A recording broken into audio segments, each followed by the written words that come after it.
Buenas tardes a todos, muchas gracias por seguirnos un día más en nuestra programación online del mes de junio. En este caso, pues retomamos nuestra sección Conciencia Minera y lo hacemos pues con uno de nuestros colaboradores más conocidos, con Gabriel Frías, que ya nos acompañó hace 15 días para hablarnos del acero y hoy pues nos acompaña en una nueva sesión que lleva por título Escuela de Siderurgia, porque Gabriel nos va a hablar del hierro, algo tan importante en la vida de todos y tan importante en la vida de este museo que precisamente está dedicado en parte al hierro, ¿no? Bueno, Gabriel, como os decía en la anterior presentación, pues es un ingeniero que lleva trabajando muchísimos años en el mundo de la siderurgia, en el mundo del hierro, vinculado a empresas fundamentalmente en el País Vasco, en el grupo Sidenor, con una trayectoria pues muy larga y sobre todo una persona muy motivada por todo el tema de la historia de la ferrería de San Blas. A él le debemos buena parte de los trabajos de investigación en torno a esta fábrica y pues lo agradecemos ahora mismo públicamente y le escuchamos unos minutos hablándonos de algo tan común pero tan importante como es el hierro. Os dejo con Gabriel y nos vemos en las próximas ediciones de Conciencia Minera. Buenas tardes, Roberto. Buenas tardes, amigos del Museo de la Minería y Siderurgia de Castilla y León. Encantado de estar nuevamente con vosotros en esta sección, Conciencia Minera, y agradecer en especial al equipo del museo su arduo y sobre todo su imaginativo trabajo. En estos complicados días pues han conseguido mantener en activo el museo con numerosas, variadas e interesantes actividades. El tema de hoy, Escuela de Siderurgia, lo hemos llamado así porque vamos a hablar del origen del hierro y de sus procesos a lo largo de la historia. El empleo del hierro por el hombre es muy posterior a la del oro y el cobre. Estos últimos materiales aparecían puros en la naturaleza y el hombre comenzó a utilizarlos para la fabricación de objetos, sobre todo adornos, ya que eran muy fácilmente transformados por un simple conformado con un martillo. En el transcurso del tiempo descubrió que estos metales podían ser calentados a altas temperaturas, fundían y podían ser colados en moldes de arena o arcilla, y con ellos se iban a obtener adornos, armas y herramientas. La metalurgia del cobre va a aparecer en el 5000 a.C. en la zona de Sumeria, Egipto y Creta. Se realizaba partiendo de minerales muy comunes en la corteza terrestre, en la superficie, como son la malaquita, la azurita y cuprita, todos ellos menas de cobre. La edad de bronce empieza en el 3000 a.C.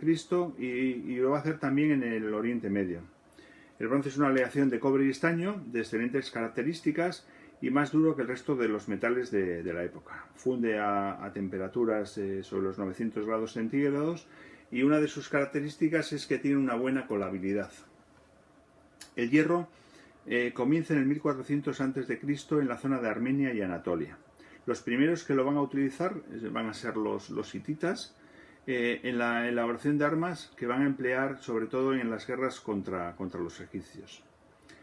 Por este motivo su metalurgia va a permanecer en secreto durante cientos de años. En el siglo XII a.C. se va a producir en Europa una etapa conocida como la época oscura.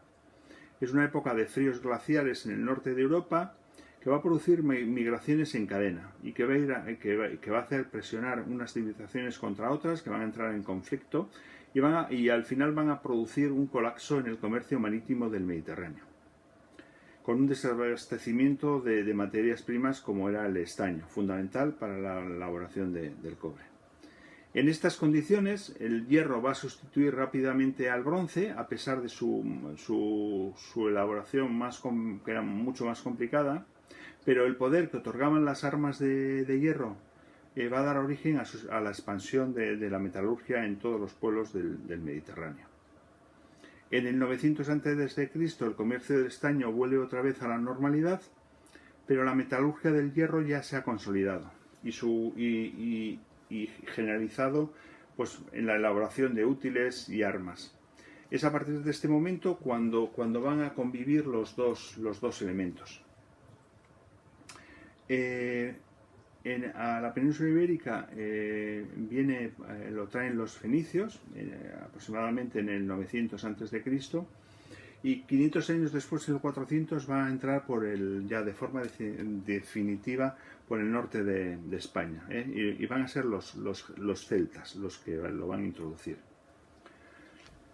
Las primeras evidencias de hierro que se conservan, pues bueno, en el sarcófago de Tutankamón aparecen botones, brazalete, un amuleto y luego un puñal ceremonial.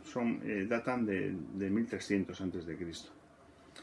El hierro ya se cita en las obras de los clásicos griegos, por ejemplo la cita Homero en la Ilíada, en la espada de Ulises. Y ya en la época de los romanos, pues bueno, su uso ya es generalizado, en especial pues en la fabricación de armas, herramientas y instrumentos de agricultura. La facilidad de corrosión que tiene el hierro pues va a impedir que lleguen muchas evidencias de este metal, muchas menos que las del bronce o las del cobre. Se van a distinguir 3 periodos en la siderurgia. El primer periodo, que va desde el 1400 hasta el siglo XIV. Los avances van a ser muy lentos, van a variar muy poco los tipos de hornos y métodos de trabajo. Es la época de los hornos bajos y van a aparecer las ferrerías mayores o ferrerías hidráulicas. El segundo periodo de la siderurgia está comprendido del siglo XIV hasta mitad del siglo XIX. La fabricación del hierro empieza a realizarse ya en 2 etapas: fundición de las menas de hierro en horno alto, vamos a obtener el arrabio, que posteriormente va a ser afinado en hornos de afino. En esta época van a aparecer, como hemos comentado, los hornos altos, los hornos de pudelado, y en el final de su periodo se va a producir la revolución industrial. Finalmente vamos a tener el tercer periodo de la siderurgia, o la edad del acero, que se inicia en 1856 precisamente con el descubrimiento del convertidor Bessemer. En esta época se van a fabricar por primera vez hierro y acero en grandes cantidades y en estado líquido, algo que hasta ese momento no habíamos conseguido. En esta época se va a producir el nacimiento de la siderurgia integral, de los grandes hornos altos, de las acerías con convertidor, de los hornos de fabricación de acero, los Martin Schiemer, de la aparición del horno eléctrico. Como hemos dicho, en el primer periodo de la siderurgia, los avances, durante muchos años los avances van a ser muy lentos y va a variar muy poco el método de trabajo. La fabricación se va a realizar en una sola etapa, por reducción directa del mineral, sin llegar a la fusión del hierro, ya que en los hornos bajos no se alcanzaban las temperaturas suficientemente altas como para fundir el hierro. El hierro lo vamos a tener en un estado pastoso, con gran cantidad de impurezas que van a formar inclusiones y que se van a poder eliminar pues, por forjas sucesivas. El horno empleado es el horno bajo. El horno bajo es un horno de cuba. Imaginaros una taza de café dada vuelta y que está construido en piedra arenisca amasada con tierra y arena. Su altura era sobre 1 metro, 1,5 metros, y que luego se hundía en el terreno la solera donde se iba a obtener el hierro sobre medio metro en el propio terreno. Interiormente, la camisa interior del horno pues, estaba formada de barro y arcilla, pues ligada con ramas y raíces. Tenía un diámetro aproximado entre 0,5 y 0,8 metros. Y luego tenía un orificio lateral llamado tobera, por donde se insuflaba el aire necesario para la combustión, y se hacía mediante unos fuelles primitivos que estaban construidos de pieles de animales y accionados pues, con las manos y los pies. Las temperaturas de estos hornos que se alcanzaban pues eran bajas, eran de entre 900 y 1100 grados centígrados como máximo, y una temperatura muy por debajo de la fusión del hierro. El hierro en estado pastoso se iba depositando en el fondo del horno, formando una especie de esponja, mezclado, pues, como hemos dicho, con gran cantidad de impureza. Mientras que la escoria iba fluyendo por un orificio lateral al exterior del horno. Transcurrido un tiempo, los ferrones rompían un lateral del horno por donde extraían la esponja de hierro, y la esponja aún caliente, pues mediante un enérgico golpeteo se iban eliminando las escorias adheridas, y de esta forma además conseguíamos soldar pues todos los poros y oquedades que tenía el interior, elaborando un tocho, en forma un tocho de hierro. Esta primera forja era in situ, se realizaba con grandes mazas usando como yunque una gran piedra. Posteriormente estos tochos pues, eran usados como materia prima pues, en las fraguas de las aldeas, donde elaboraban piezas y herramientas de diferentes tamaños y usos. Al final de esta época van a aparecer las ferrerías hidráulicas, van a aparecer pues, las zonas montañosas, cercanas a los cauces de los ríos, con yacimientos cercano a yacimientos con venas de hierro, y zonas boscosas necesarias para la elaboración de carbón vegetal. Eran zonas, por lo general, donde ya existía tradición de elaboración de hierro, y en estas condiciones, pues bueno, fue fácil que dieran origen a las forjas mayores o ferrerías hidráulicas. En España van a aparecer principalmente en el norte, en algunos lugares pues han perdurado hasta nuestros días, actualmente como museos. Estas ferrerías van a aprovechar la energía hidráulica tanto para generar el viento necesario para la combustión del carbón, como para accionar el mazo o martinete, que se usaba para el martillado de la esponja de hierro. Las ferrerías disponían de una presa en el cauce del río, con un canal que llevaba el agua hasta unos depósitos elevados sobre el nivel de la zona de trabajo de la ferrería, y esta agua pues era utilizada tanto para accionar la rueda del mazo como para accionar los barquines o fuelles.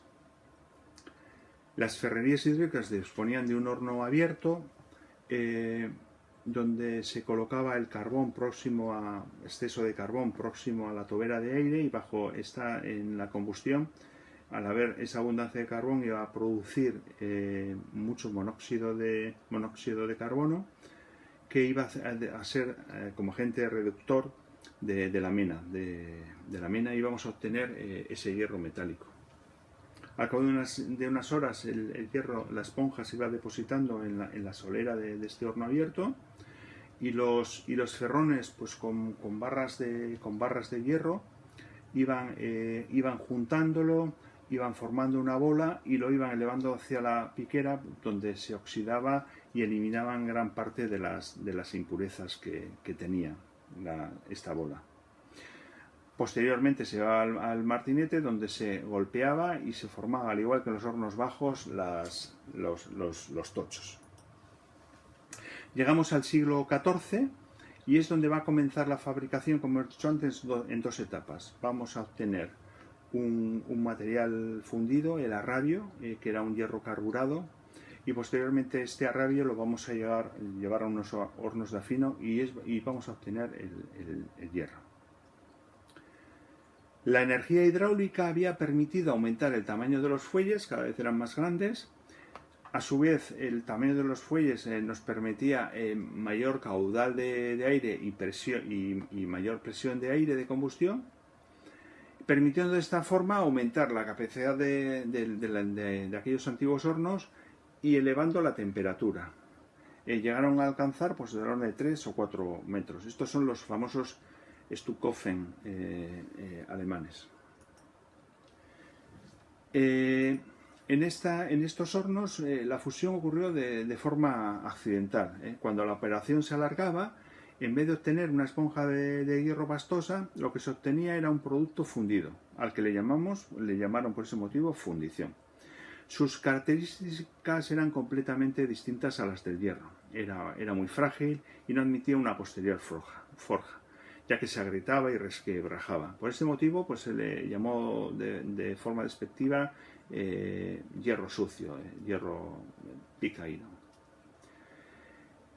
El hierro el hierro de esponja de los antiguos hornos bajos era prácticamente hierro puro. El hierro puro funde a los 1539 grados centígrados. En cambio, el nuevo producto, lo que era la fundición, era el carbono estaba aproximadamente en un 3, un 4%, y esto por este motivo lo que se había producido era la carburación del hierro, y el hierro en estas condiciones su punto de fusión había bajado hasta los 1250 grados aproximadamente. Como resumen, ¿por qué ocurrió esto, no? Pues ocurrió por dos motivos principales. En estos nuevos hornos era fácil alcanzar los 1300 grados centígrados por encima de la temperatura de fusión de la fundición, que hemos dicho que era 1250. Y luego una larga permanencia en el interior del horno en contacto directo con el carbón y la acción reductora del monóxido de carbono nos había hecho reducir la mena y transformar ese hierro, esa esponja de hierro, en este nuevo producto carburado. En un principio este material no tenía mucha utilidad y se cargaba nuevamente en el horno y se repetía nuevamente el proceso. Después se descubrió que procesos de afinación para transformar la fundición de hierro. Los primeros hornos altos en España, los primeros hornos en España son del siglo XVII, en concreto 1622, y son los hornos altos de la Real Fábrica de Artillería de La Cavada. Se ubica en la zona de La Cavada y Liérganes, en Cantabria. Estos hornos van a funcionar pues hasta después de la Guerra de Independencia, Primera Guerra Carlista, y ahí ya es cuando se desmantelan. Existe luego en el 1730 la Real Fábrica de Hoja de Lata de San Miguel, en la serranía de Ronda, que serían los siguientes hornos altos, los orígenes de los hornos altos en España. Posteriormente, como hemos dicho, este arrabio era trasladado en unos hornos de afino, hornos tipo balón, que sostenía el hierro pues en estado pastoso, en forma de bolas. Llegamos a la revolución industrial, que va a provocar, como sabéis, una mayor demanda de hierro, pues necesaria tanto para la construcción de nueva maquinaria como para la construcción de numerosas más numerosas, más grandes, con nuevos transportes, el ferrocarril, barcos nuevos de hierro. El vapor va a ser el nuevo elemento generador de energía en el siglo XIX, que va a ir sustituyendo progresivamente a la energía hidráulica. Y va a ser por excelencia durante años la energía que se va a emplear en la siderurgia. Como combustible se empieza a usar de forma mayoritaria el carbón piedra y su derivado, el coke, que van a sustituir rápidamente al carbón vegetal. El vapor nos va a permitir una mayor disponibilidad de fuerza, que nos va a permitir a la vez seguir elevando los hornos altos, pues al disponer de soplantes más potentes.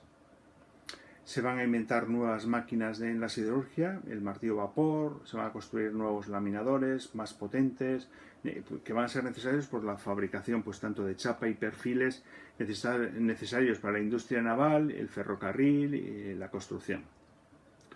Va a aparecer un nuevo método de afinación del hierro, el pudelado, conocido también como método a la inglesa, que había sido descubierto por Henry Cole y que va a ser empleado mayoritariamente en las instalaciones siderúrgicas. Surgen grandes establecimientos siderúrgicos, sobre todo en la zona, en Bélgica, Francia e Inglaterra. En España van a aparecer en el sur, en la zona de Málaga-Marbella, Pedroso, Sevilla. Luego van a aparecer en la zona, en Trubia, la Ferrería de San Blas, en León, en Cantabria, Guriezo, País Vasco, Bolueta.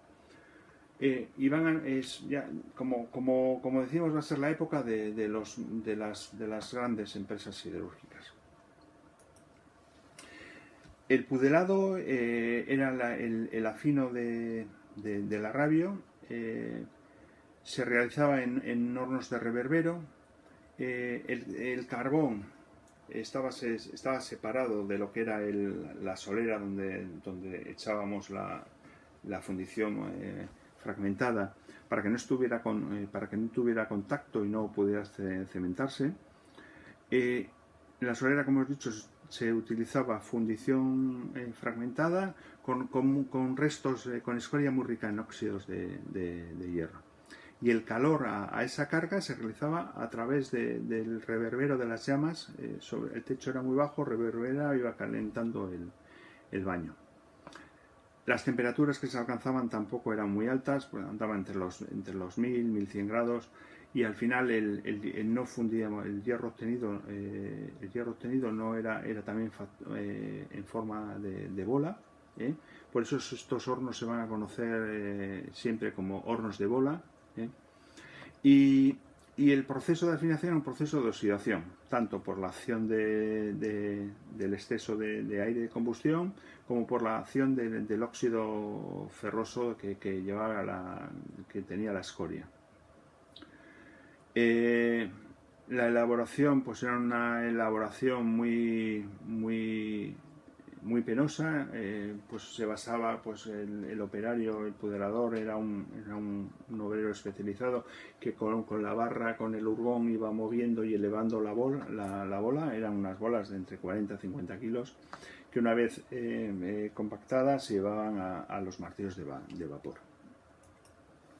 Llegamos al tercer periodo de la siderurgia. En el tercer periodo de la siderurgia vamos a fabricar por primera vez hierro y acero en grandes cantidades y en estado líquido.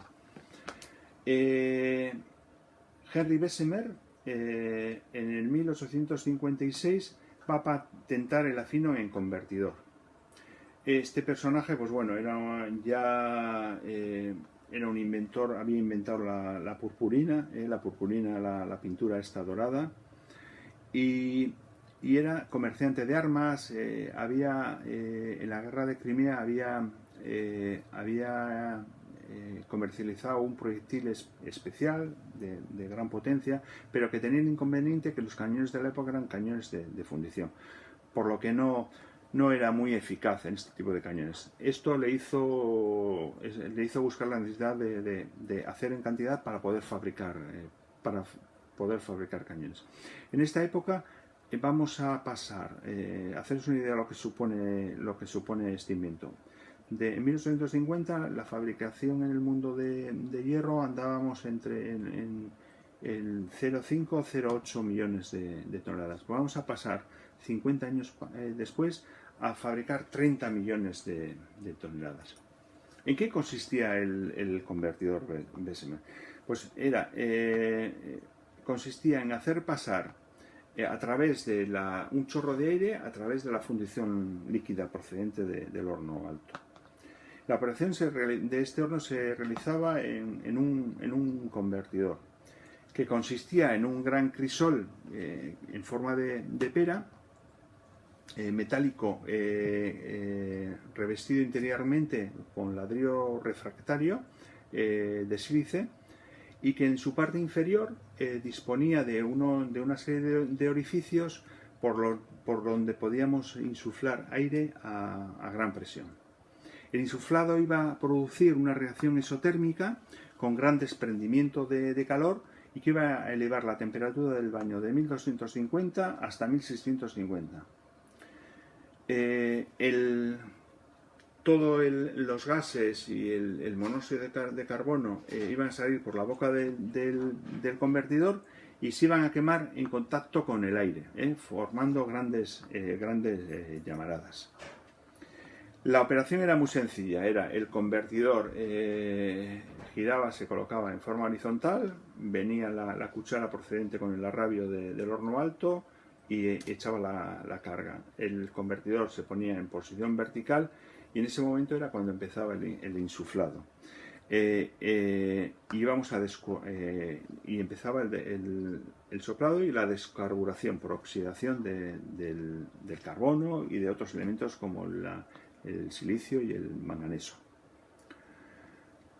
A continuación teníamos que desoxidar el baño porque había quedado con oxígeno del aire empleado, y íbamos a ajustar luego la composición también, el porcentaje exacto de carbono que queríamos en el acero que íbamos a obtener. Para ello íbamos a añadir ferroalegaciones de manganeso y de silicio, que iban, como hemos dicho, iba a impedir que el oxígeno quedara disuelto en el baño fundido, y iba a ajustar el porcentaje de carbono. Una vez que teníamos ya elaborado el acero, lo volcábamos sobre una cuchara, y esta cuchara la llevábamos luego a colar en lingoteras. Los inconvenientes que aparecieron con el Bessemer eran que obligaba a tener unos minerales muy bajos tanto en fósforo como en azufre, porque estos elementos no se iban a poder eliminar en el convertidor. Necesario, por lo tanto, emplear minerales muy bajos en estos elementos, minerales pues que solo se encontraban en los yacimientos vizcaínos y en los yacimientos del norte de Suecia, en Kiruna. Otro de los inconvenientes que nos vamos a encontrar es que los gases disueltos en el baño, al solidificarse, nos van a formar porosidades y sopladuras. Por eso se van a empezar a utilizar manganeso y silicio. Pocos años después se va a descubrir, se va a patentar el convertidor Thomas, que lo que va a cambiar es el tipo de revestimiento refractario. Vamos a hacerlo, en vez de sílice, a dolomía, va a ser básico. Y esto va a permitir, durante el proceso de afino, pues añadir cal, que va a formar una escoria básica y que va a ser capaz de eliminar el fósforo. La gran ventaja del Bessemer va a ser que vamos a fabricar, dependiendo del tiempo de insuflado que tengamos de aire, pues vamos a poder regular el porcentaje de carbono. El proceso va a durar 20 minutos. El convertidor tenía una capacidad de 15 toneladas, y vamos a pasar a fabricar en un convertidor de la orden de 500 toneladas días. Una barbaridad comparado con el sistema que teníamos de pudelado. Y en general, pues la calidad que vamos a tener va a ser superior. En 1952, en Austria, va a aparecer un nuevo convertidor, el convertidor de lanza de oxígeno. Y esto va a ser posible al desarrollo que tiene en la obtención de hierro puro después de la Segunda Guerra Mundial.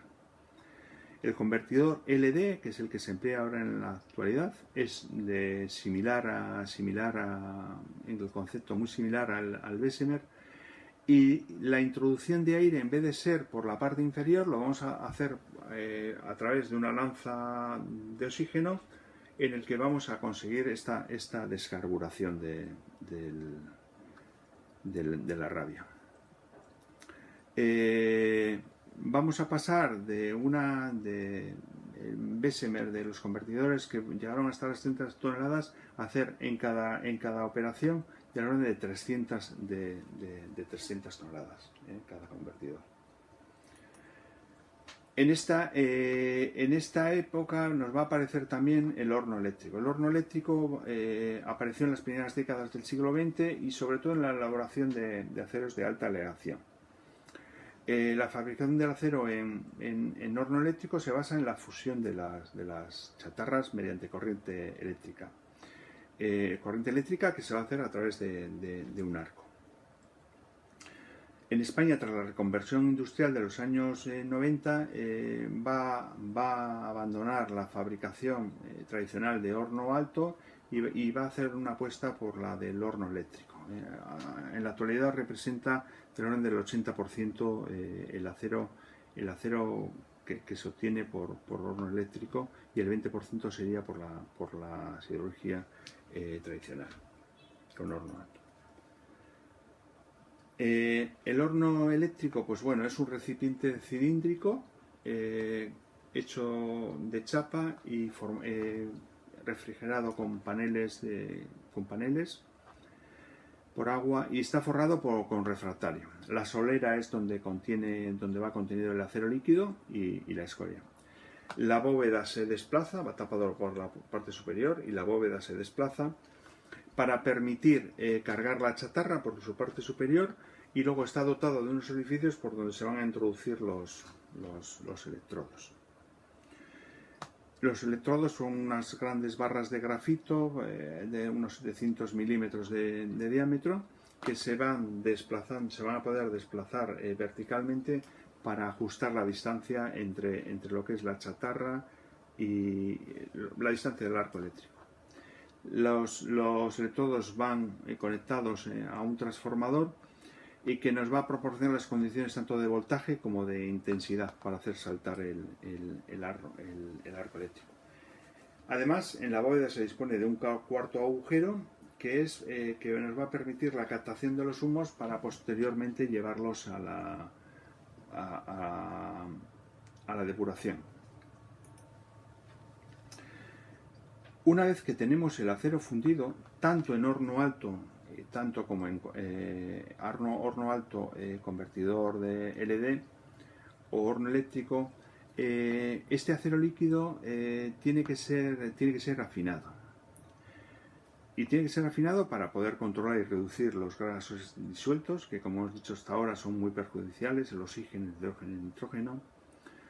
Tiene que ser afinado para alcanzar unos porcentajes bajos de azufre, menores del 0,1%, conseguir unos aceros líquidos, limpios, sin inclusiones metálicas, como son los óxidos, ¿no? Y luego también vamos a esta metalurgia secundaria, vamos a encajar de manera precisa la composición del acero, mediante la adición de ferrolaciones. Y luego, por último, conseguir una temperatura adecuada y homogénea antes de realizar su colada.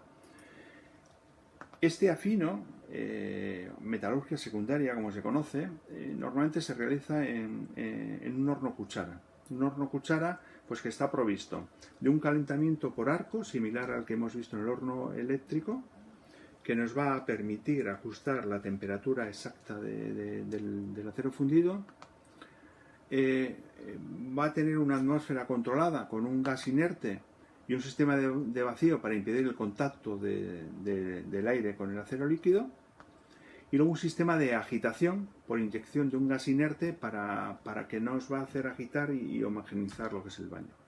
Y luego va a disponer también de una tolva por el que vamos a adicionar las ferrolaciones pues para ajustar la composición del acero.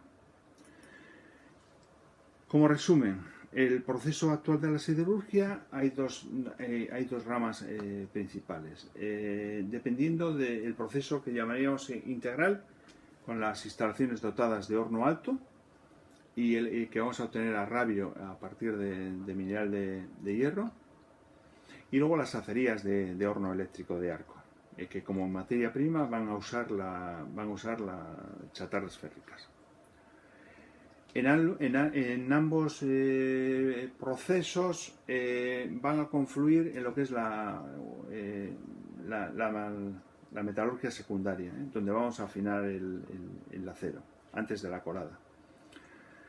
Las instalaciones del proceso integral pues son instalaciones mucho más complejas, necesitan unas fábricas de aglomerar, de mineral, donde lo vamos a peletizar o vamos a hacer sinterizados, necesitan baterías de COP, necesitan todo lo que es el horno eléctrico con sus estufas, las Cooper. En cambio, el proceso de horno eléctrico pues es más sencillo, almacén de chatarras, horno eléctrico, transformador. Ambos van a confluir en lo que es la estación de afino, van a ir a la colada continua, donde van a ir luego a un tren desbaste, los laminadores en caliente y los procesos de acabado. Bueno, pues esto es todo. Espero que os haya resultado ameno y que por lo menos hayamos alcanzado pues unos conocimientos básicos de cómo ha sido la evolución y la historia del hierro desde la antigüedad hasta nuestros días. Saludos y bueno, gracias por vuestra atención. Hasta pronto.